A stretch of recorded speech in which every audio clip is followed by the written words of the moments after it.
여러분 안녕하십니까? 문재인 주사파 정권 5년 동안 북괴 김정은, 김여정의 수석 대변인 역할을 얼마나 잘 수행을 했습니까? 김정은과 문재인이가 9.19 군사 합의를 한 이후에 한미연합훈련 얼마나 축소를 했으며 아예 없애버린 훈련도 있지요. 자, 그러나 윤석열 대통령 시대에 들어와 대한민국 한미연합훈련 최고조로 진행했지요. 지금도 계속해서 한미일 연합훈련이 진행되고 있지 않습니까? 자, 이런 상황 속에 윤석열 대통령의 전략에 김정은 제대로 걸려들었습니다. 외통수에 걸려든 김정은, 스텔스 무인 드론 북한을 뒤덮는다라는 기가 막힌 기분 좋은 소식을 전달해 드리도록 하겠습니다. 하이라이트부터 보시겠습니다. 자, 얼마 전에도 말씀을 해드렸습니다만 지금 현재 당 간부들 속에서 윤석열 대통령 충격평가, 윤석열 대통령이 중국을 쥐락벼락 믿을 수 없는 시대의 화들짝, 이 소식도 굉장히 중요한 소식이었죠. 북한의 외무성 일꾼들이 윤석열 대통령이 중국 공산당까지 잡고 있는데 이제 우리는 어찌 되겠나라며 한마디로 신세 한탄하고 있다라는 소식이었죠. 미국의 자유아시아 방송이 한국 드론작전사령부 9월 창설, 북한 김정은이가 도발 시에 10배 보복 응징, 한국 연합뉴스 보도에 따르면 군 고위 소식통은 북한이 서울 상공으로 무인기 한 대를 보내면 군은 10배 이상의 무인기를 평양으로 날려보내 핵심 목표물 상공을 휘젓고 다니도록 조치한다는 게 군 내부의 취지. 기가 막히죠. 기가 막히죠. 그러면서 자유아시아 방송은 한국 드론 작전 사령부의 이 의미가 상당히 크다라고 강조하고 있습니다. 윤석열 대통령의 지시에 의해 만들어지는 이 한국 드론 작전 사령부, 앞으로 북한을 아주 발칵 뒤집어 엎을 수밖에 없는 존재다라고 강조하고 있죠.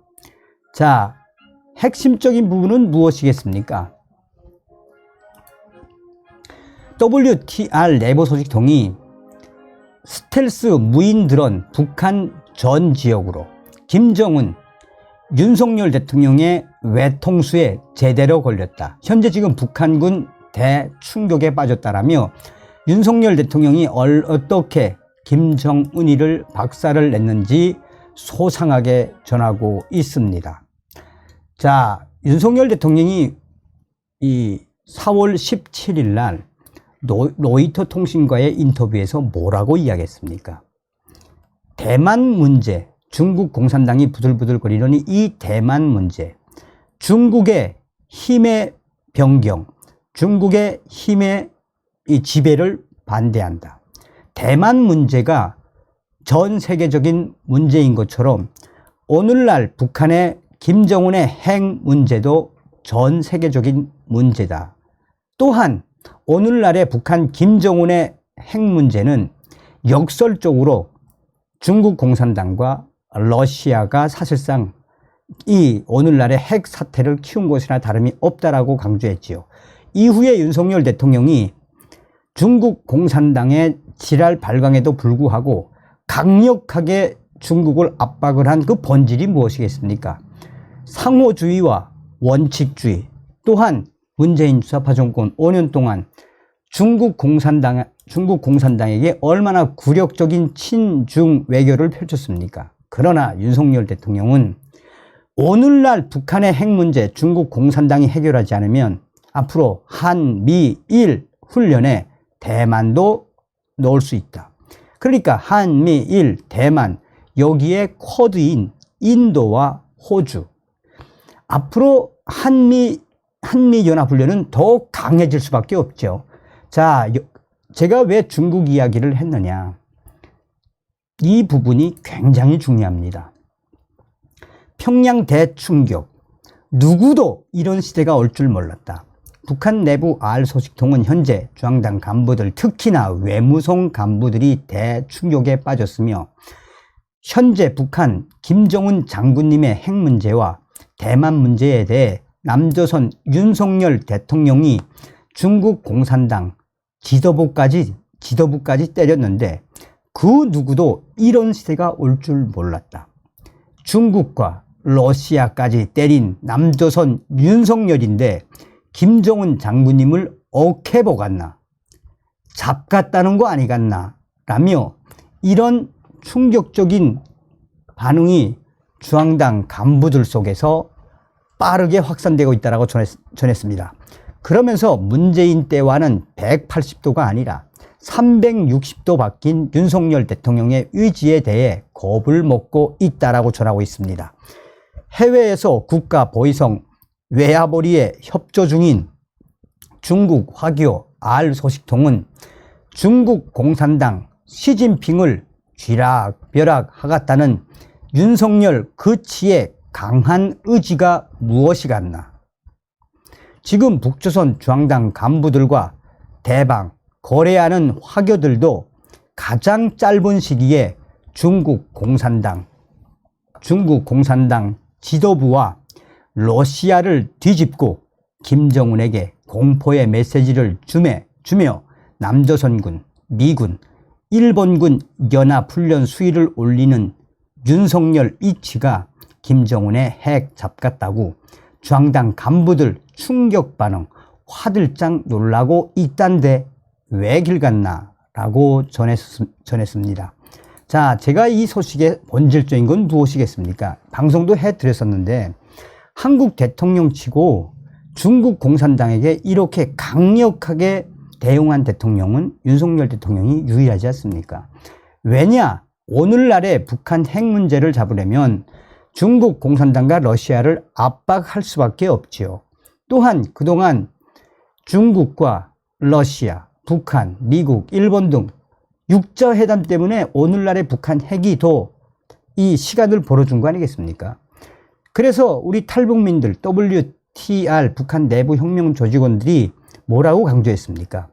윤석열 대통령은 바로 호랑이다, 호랑이. 김정은 잡겠다라는 그 의지가 분명한 호랑이다. 탈북민들이 윤석열 대통령 잘 지켜야 한다라고 제가 방송을 해드렸지요. 자, 자유아시아 방송이 한국 정부가 드론 작전 사령부 9월 창설에 속도를 내고 있습니다.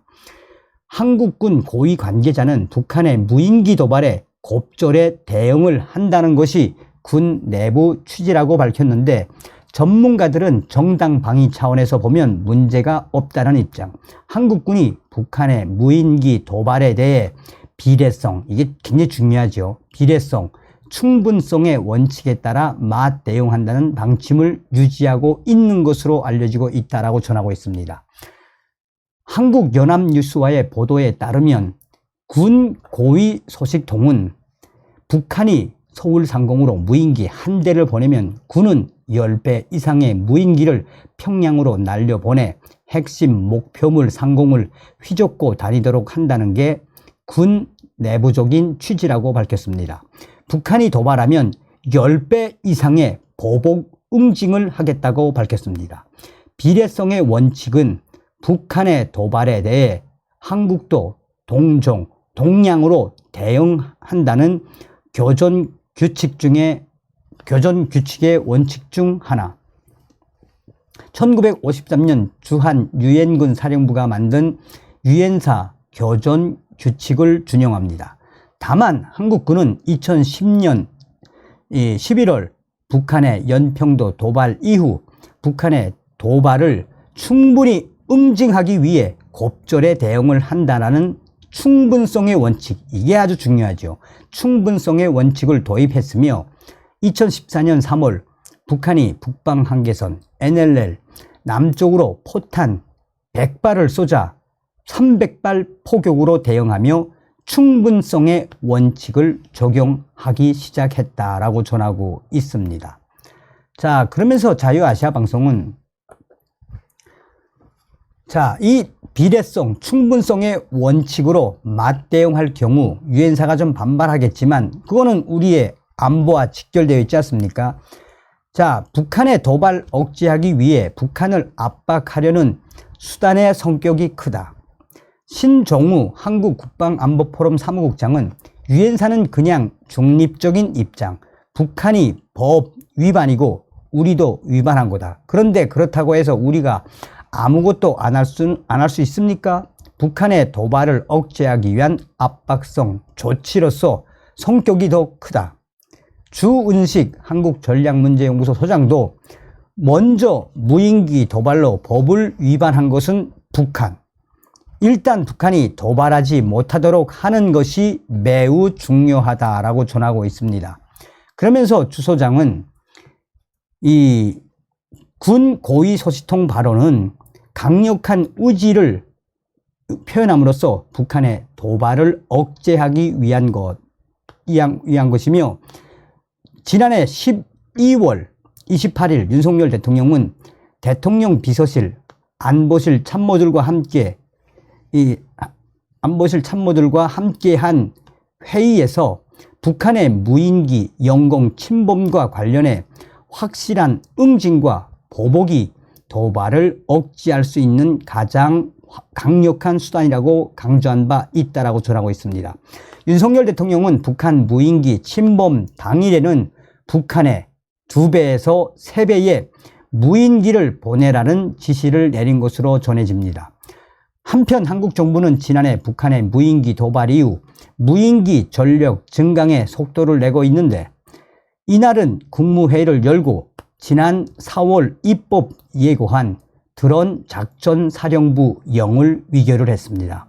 대북 무인기 작전 등을 주요 임무로 하는 드론 작전 사령부는 국방부 장관 소속으로 오는 9월 창설될 예정이며 드론 작전 사령부는 스텔스 무인기, 소형 무인기 등을 100대 이상 운영하면서 방어적 임무뿐만 아니라 공세적인 임무도 수행한다라는 계획. 자, 그러면서 자유아시아방송은 한독수 국무총리의 발언도 소상하게 전했습니다. 한독수 국무총리가 북한은 최근에도 한반도 평화 안전을 위협하는 도발 행위를 멈추지 않고 있는데 한국과 국제사회를 흔들어 보려는 어떠한 시도도 결코 성공하지 못한다는 것을 분명히 알아야 한다.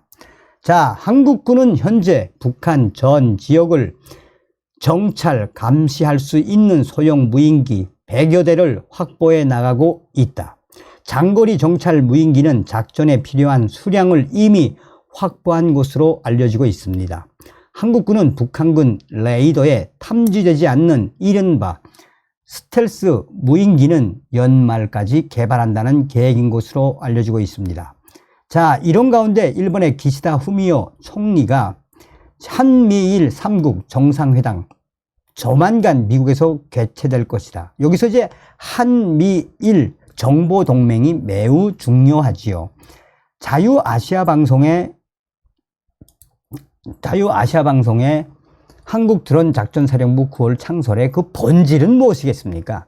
김정은이가 한 번만 도발을 하라 이거예요. 이제 도발을 하면 무인 스텔스기부터 시작해서 100여 대의 스텔스기를 평양, 북한으로 보내겠다. 이것이 바로 윤석열 대통령의 의지다라고 자유아시아방송은 강하게 이야기하고 있죠. 자, 현실적으로 북한 김정은이 외통수가 왜 외통수겠습니까? 지금 김정은이가 얼마 전에 핵탄두 소형화했다라며 화산 13, 이 순항 미사일에도 소형 핵탄두, 전술 핵탄두를 장착할 수 있다. 또 무인 핵 잠수정에도 장착할 수 있다. ICBM 대륙간 탄도미사일에도 소형화된 전술 핵탄두를 장착할 수 있다. 여기에 SLBM 잠수함 탄도미사일에도 이 전술 핵 장착할 수 있다라고 이야기를 했죠. 그런데 전문가들은 다 거짓말이다. 모듈화가 되지 않았다. 모듈화. 자, 김정은이가 그동안 얼마나 많은 ICBM 도발을 했습니까? 김정은이가 이제 남은 건 뭐가 있습니까? 얼마 전에 이 만리경 1호 정찰위성 발사했다가 추락됐죠. 개망신 당한 거 아니겠습니까? 한마디로. 이제 김정은이한테 있는 건 7차 핵실험 정도인데, 윤석열 대통령은 앞으로도 한미연합훈련, 한미일연합훈련의 수위를 계속 올릴 수밖에 없는 상황이죠. 자, 스텔스 무인 드론 북한 전역으로 김정은, 윤석열 대통령의 외통수에 제대로 걸렸다. 현재 북한군 대충격.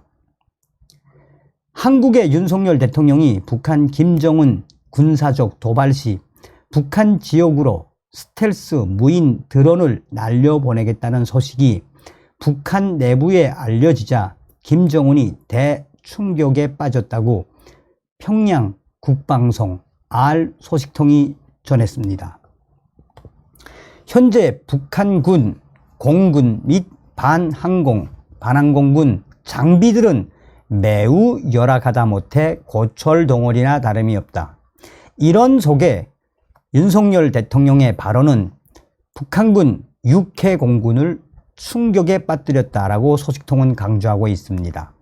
그러면서 문재인이 사라지고 남조선 윤석열 시대가 열리니 생각지도 못했던 강력한 힘의 대응 방안이 나왔다라며, 이는 북한군을 뿌리채 흔드는 꼴이 돼버렸다라고 강조하고 있습니다. 아무리 김정은이 핵을 가지고 있다라고 할지라도 절대 핵은 사용하지 못할 것이며, 여기서 굉장히 중요한 게 나오죠. 남조선 윤석열 대통령 시대에 김정은이 꼼짝없이 외통수에 제대로 걸렸다. 김정은이 쓸 카드는 별로 없다. 이제 김정은이가 어떤 수를 쓸 것인가, 한국 대통령이 스텔스 무인 드론을 북한 전역에 날리겠다는데 누구도 생각하지 못한 군사적 묘수, 외통수에 제대로 걸렸다는 이야기입니다. 외통수에. 이에 현재 북한군 6회 공군 고위 장군들이 모여앉기만 하면 남조선 윤석열 어찌 대처해야 하는지 막막하기만 하다, 충격적이다 라고 밖에 할 말이 없다. 얼마나 충격 먹었으면 이런 이야기 하겠습니까?